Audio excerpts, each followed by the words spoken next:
इस जगत में जो भी पाया जाता है उसके लिए बहुत कुछ चुकाना पड़ता है। कुतूहल कुछ भी नहीं चुकाता है, इसलिए कुतूहल कुछ भी नहीं पा सकता है। कुतूहल से कोई साधना में प्रवेश नहीं करता। अकेली जिज्ञासा नहीं, मुमुक्षा, एक गहरी प्यास। कल संध्या में किसी से कह रहा था, अगर एक मरुस्थल में आप हों और पानी आपको न मिले और प्यास बढ़ती चली जाए और वो घड़ी आ जाए कि आप अब मरने को हैं और अगर पानी नहीं मिलेगा तो आप जी नहीं सकेंगे।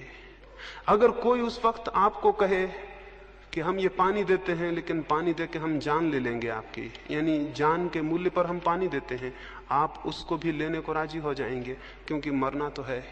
प्यासे मरने की बजाय तृप्त होकर मर जाना बेहतर है। उतनी जिज्ञासा, उतनी आकांक्षा जब आपके भीतर पैदा होती है तो उस जिज्ञासा और आकांक्षा के दबाव में आपके भीतर का बीज टूटता है और उसमें से अंकुर निकलता है। बीज ऐसे ही नहीं टूट जाते हैं, उनको दबाव चाहिए, उनको बहुत दबाव चाहिए, बहुत उत्ताप चाहिए, तब उनकी सख्त खोल टूटती है और उसके भीतर से कोमल पौधे का जन्म होता है। हम सबके भीतर भी बहुत सख्त खोल है और जो भी उस खोल के बाहर आना चाहते हैं अकेले कुतूहल से नहीं आ सकेंगे। इसलिए स्मरण रखें, जो मात्र कुतूहल से इकट्ठे हुए हैं वे मात्र कुतूहल को लेकर वापस लौट जाएंगे, उनके लिए कुछ भी नहीं हो सकेगा। जो दर्शक की भांति इकट्ठे हों वे दर्शक की भांति ही वापस लौट जाएंगे, उनके लिए कुछ भी नहीं हो सकेगा। इसलिए प्रत्येक अपने भीतर पहले तो यह ख्याल कर ले उसमें प्यास है। प्रत्येक अपने भीतर ये विचार कर ले वो प्यासा है। इसे बहुत स्पष्ट रूप से अनुभव कर ले वो सच में परमात्मा में उत्सुक है। उसकी कोई उत्सुकता है सत्य को, शांति को, आनंद को उपलब्ध करने के लिए?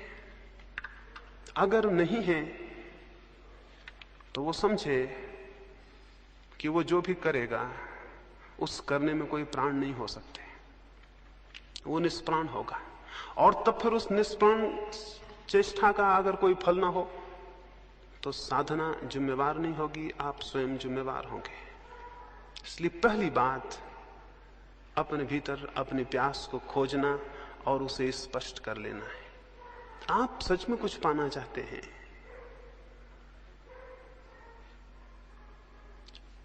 अगर पाना चाहते हैं तो पाने का रास्ता है। एक बार ऐसा हुआ, गौतम बुद्ध एक गांव में ठहरे। एक व्यक्ति ने उनको आके कहा कि आप रोज कहते हैं कि हर एक व्यक्ति मोक्ष पा सकता है, लेकिन हर एक व्यक्ति मोक्ष पा क्यों नहीं लेता है? बुद्ध ने कहा, मेरे मित्र एक काम करो, संध्या को गांव में जाना और सारे लोगों से पूछ के आना वे क्या पाना चाहते हैं। एक फेरिस्त बनाओ, हर एक का नाम लिखो और उसके सामने लिख लाना उनकी आकांक्षा क्या है। वो आदमी गांव में गया,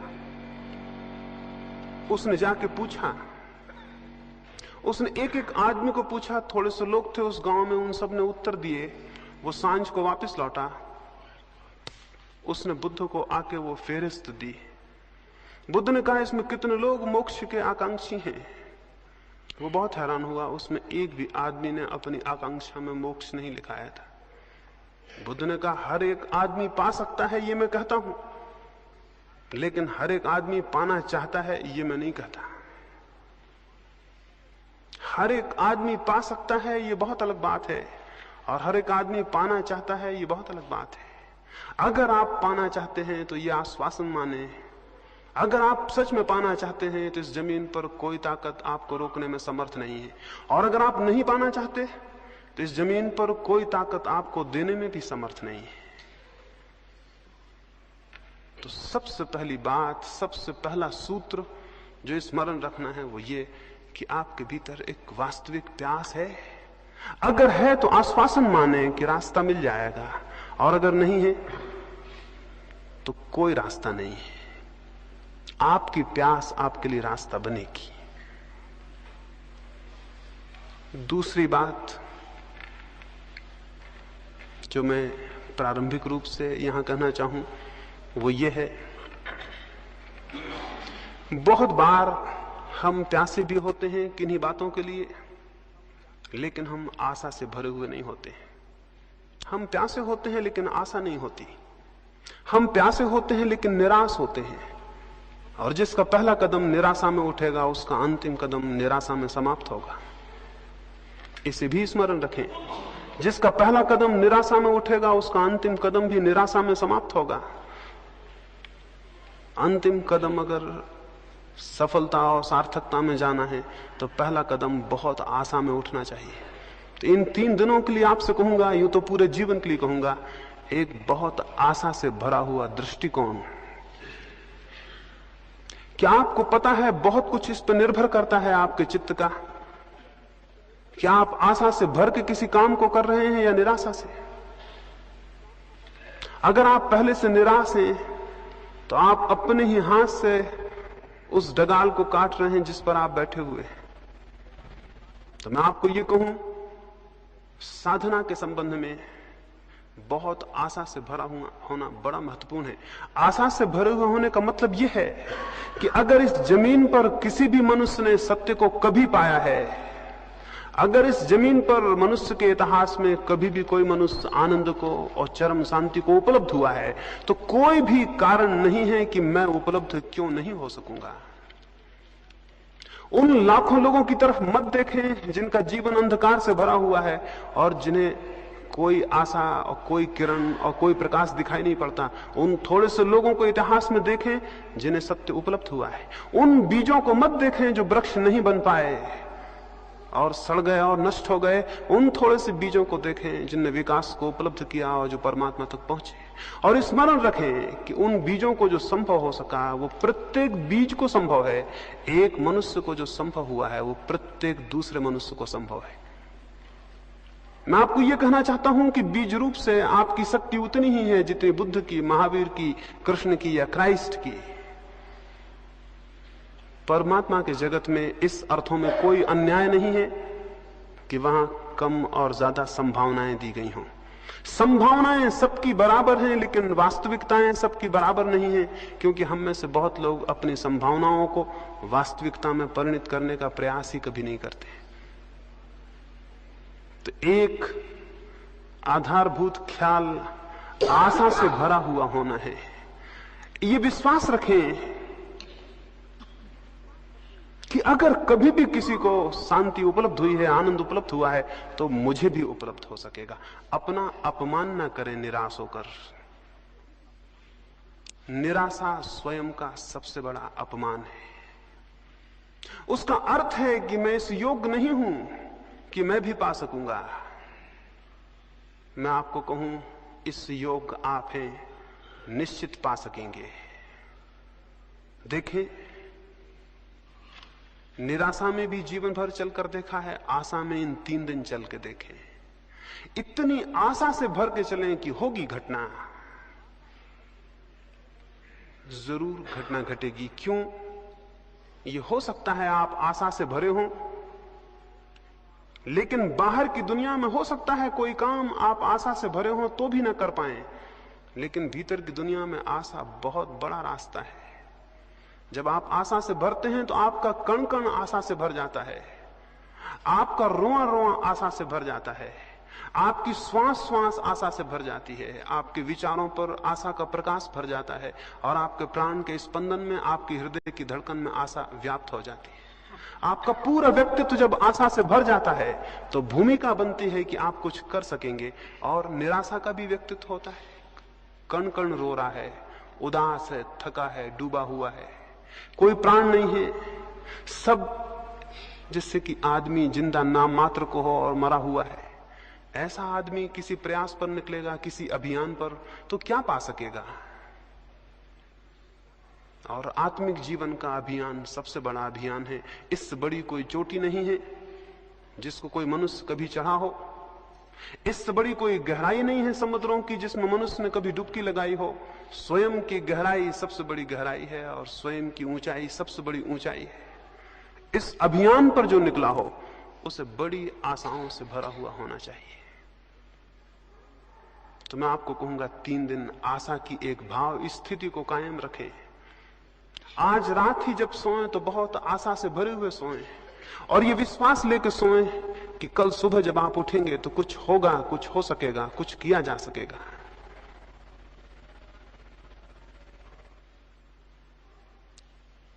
दूसरी बात मैंने कही, आशा का एक दृष्टिकोण। आशा के इस दृष्टिकोण के साथ ही ये भी आपको स्मरण दिला दूं, इन पीछे कुछ वर्षों के अनुभव से इस नतीजे पर पहुंचा हूं कि हमारी निराशा इतनी गहरी है कि जब हमें कुछ मिलना भी शुरू होता है तो निराशा के कारण दिखाई नहीं पड़ता। अभी मेरे पास एक व्यक्ति आते थे, वो अपनी पत्नी को मेरे पास लाए। उन्होंने पहले दिन जब वो आए थे तो मुझे कहा कि मेरी पत्नी को नींद नहीं आती, बिल्कुल नींद नहीं आती बिना दवा के, और दवा से भी 3-4 घंटे से ज्यादा नींद नहीं आती। और मेरी पत्नी भयभीत है, अनजाने भय उसे परेशान किए रहते हैं। घर के बाहर निकलती ही तो डरती है, घर के भीतर होती तो डरती है कि मकान ना गिर जाए।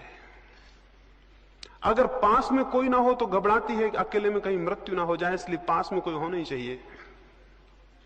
रात को सब दवाइयां अपने पास में रख के सोती है कि बीच रात में कोई खतरा ना हो जाए। वो मुझे अपनी पत्नी की ये भय की और निराशा की हालत बताए। मैंने उनको कहा कि ध्यान का ये छोटा सा प्रयोग शुरू करिए, लाभ होगा। उन्होंने प्रयोग शुरू किया। 7 दिन बाद वो मुझे मिले। मैंने उनसे पूछा क्या हुआ, कैसा है? वो बोले अभी कुछ खास नहीं हुआ, बस नींद भर आने लगी है। उन्होंने मुझसे कहा अभी कुछ खास नहीं हुआ, बस नींद भर आने लगी है। 7 दिन बाद वो मुझे फिर मिले। मैंने उनसे पूछा क्या हुआ? बोले अभी कुछ खास नहीं हुआ, थोड़ा सा भय दूर हो गया है। वो 7 दिन बाद मुझे फिर मिले। मैंने उनसे पूछा कुछ हुआ? वो बोले अभी कुछ विशेष तो नहीं हुआ, ये थोड़ी नींद आ जाती है, भय कम हो गया, दवाइयां अपने पास नहीं रखती, और कुछ खास नहीं हुआ। इसको मैं निराशा की दृष्टि कहता हूं। और ऐसे आदमी को कुछ हो भी जाए तो उसे पता नहीं चलेगा। ये दृष्टि तो बुनियाद से गलत है। इसका तो मतलब है इस आदमी को कुछ हो नहीं सकता, अगर हो भी जाए तो भी उसे कभी पता नहीं चलेगा कि कुछ हुआ। और बहुत कुछ हो सकता था जो कि रुक जाएगा। तो आशा के इस दृष्टिकोण के साथ साथ प्रसंगवशात मैं आपसे ये कहूं, इन 3 दिनों में जो घटित हो उसको स्मरण रखें, और जो घटित ना हो उसको बिल्कुल स्मरण ना रखें। इन 3 दिनों में जो घटित हो उसको स्मरण रखें, और जो घटित ना हो, जो ना हो पाए, उसे बिल्कुल स्मरण ना रखें। स्मरणीय वो है जो घटित हुआ हो। थोड़ा सा कण भी अगर लगे शांति का, उसको पकड़ें, वो आपको आशा देगा और गतिमान करेगा। और अगर आप उसको पकड़ते हैं जो नहीं हुआ, तो आपकी गति अवरुद्ध हो जाएगी और जो हुआ है वो भी मिट जाएगा। तो इन 3 दिनों में ये भी स्मरण रखें कि इन ध्यान के प्रयोगों में जो थोड़ा सा आपको अनुभव हो उसको स्मरण रखें, उसको आधार बनाएं आगे के लिए। जो न हो उसको आधार ना बनाएं। मनुष्य जीवन भर इसी दुख में रहता है। जो उसे मिलता है उसे भूल जाता है, और जो उसे नहीं मिलता उसका स्मरण रखता है। ऐसा आदमी गलत आधार पे खड़ा है। वैसा आदमी बने जिससे जो मिला है उसे स्मरण रखे और उस आधार पे खड़ा हो। अभी मैं पढ़ता था, एक व्यक्ति ने किसी को कहा कि मेरे पास कुछ भी नहीं है, मैं बहुत दरिद्र हूं। उस दूसरे व्यक्ति ने कहा कि अगर तुम दरिद्र हो, एक काम करो, मैं तुम्हारी बाईं आंख चाहता हूं, इसके मैं 5000 रुपए देता हूं, तुम 5000 रुपए ले लो और बाईं आंख दे दो। उस आदमी ने कहा ये मुश्किल है, मैं बाईं आंख नहीं दे सकता। उसने कहा मैं 10,000 रुपए देता हूं, दोनों आंखें दे दो। उसने कहा 10,000 फिर भी मैं नहीं दे सकता। उसने कहा मैं तुम्हें 50,000 रुपए देता हूं, तुम अपनी जान मुझे दे दो। उसने कहा यह असंभव, मैं नहीं दे सकता। उस आदमी ने कहा तब तो तुम्हारे पास बहुत कुछ है जिसका बहुत दाम है। तुम्हारे पास 2 आंखें हैं जिनको तुम 10,000 में देने को राजी नहीं हो, लेकिन तुम कह रहे थे मेरे पास कुछ भी नहीं है। मैं उस आदमी और उस विचार की बात आपसे कह रहा हूं। जो आपके पास है उसको स्मरण रखें, और जो साधना में मिले थोड़ा सा, रत्ती भर भी मिले, उसे स्मरण रखें। उसकी विचार करें, उसकी चर्चा करें, उसके आधार से और मिलने का रास्ता बनेगा, क्योंकि आशा बढ़ेगी। और जो नहीं मिला, एक महिला मेरे पास आती थी, पढ़ी लिखी हैं, एक कॉलेज में प्रोफेसर हैं, संस्कृत की विद्वान हैं। वो मेरे पास आती थी, एक 7 दिन का प्रयोग चलता था ध्यान का, उसमें आती थी। पहले दिन वो प्रयोग करने के बाद उठी और बाहर जाके मुझसे कहीं क्षमा करें, अभी मुझे आज कोई ईश्वर के दर्शन नहीं हुए। पहले दिन वो प्रयोग किए और बाहर जाके मुझसे कहीं क्षमा करें, अभी मुझे कोई ईश्वर के दर्शन नहीं हुए। मैंने कहा अगर ईश्वर के दर्शन हो जाते तो ही खतरे की बात होती, क्योंकि इतना सस्ता जो ईश्वर मिल जाए उसे फिर शायद आप किसी मतलब का भी ना समझते। और मैंने उनसे कहा कि जो ये आकांक्षा करे कि वो 10 मिनट आंख बंद करके बैठ गया है इसलिए ईश्वर को पाने का हकदार हो गया है, उससे ज्यादा मूढ़तापूर्ण और कोई वृत्ति और विचार नहीं हो सकता। तो मैं आपसे ये कहता हूं कि जो थोड़ा सा भी शांति की किरण आपको मिले उसे आप सूरज समझें, इसलिए सूरज समझें कि उसी किरण का सहारा पकड़ के आप सूरज तक पहुंच जाएंगे। इस अंधकार से भरे कमरे में अगर मैं बैठा हूं और एक मुझे थोड़ी सी किरण दिखाई पड़ती हो तो मेरे पास 2 रास्ते हैं। एक तो मैं ये कहूं ये किरण क्या, अंधकार इतना घना है, इस किरण से क्या होगा, अंधकार इतना ज्यादा है। एक रास्ता ये भी है कि मैं ये कहूं कि अंधकार कितना ही हो लेकिन एक किरण मुझे उपलब्ध है, और अगर मैं इसकी दिशा में इसका अनुगमन करूं तो मैं वहां तक पहुंच जाऊंगा जहां से किरण पैदा हुई और जहां सूरज होगा। तो मैं आपको अंधकार ज्यादा हो तो भी उसे विचार करने को नहीं कहता, किरण छोटी हो तो भी उस पर ही विचार को खड़ा करने को कहता हूं। इससे आशा की दृष्टि खड़ी होगी, अन्यथा हमारे जीवन बड़े उल्टे हैं। अगर मैं आपको एक गुलाब के फूल के पौधे के पास ले जाऊं और आपको पौधा दिखाऊं तो शायद आप मुझसे कहें कि इसमें क्या है, भगवान कैसा अन्यायी है, 2-4 तो फूल हैं, हजारों कांटे हैं। एक दृष्टि ये भी है कि गुलाब के पास जाके हम ये कहें कि भगवान कैसा अन्यायी है, हजारों कांटे हैं, कहीं एक आध फूल है। इसको कहने का एक ढंग और भी हो सकता है, एक दृष्टि और भी हो सकती है, एक और अप्रोच हो सकती है कि कोई आदमी उसी पौधे के पास जाके ये कहे कि भगवान कैसा अद्भुत है कि जहां लाखों कांटे हैं उनमें भी एक फूल खिल जाता है। कोई इसे यूं भी देख सकता है कि कहे कि जहां लाखों कांटे हैं उनमें भी एक फूल खिल जाता है, दुनिया अद्भुत है। कांटों के बीच भी फूल के खिलने की संभावना कितनी आश्चर्यजनक है। तो मैं आपको दूसरी दृष्टि रखने को कहूंगा इन 3 दिनों में। छोटी सी भी आशा की जो भी झलक आपको मिले साधना में, उसको आधार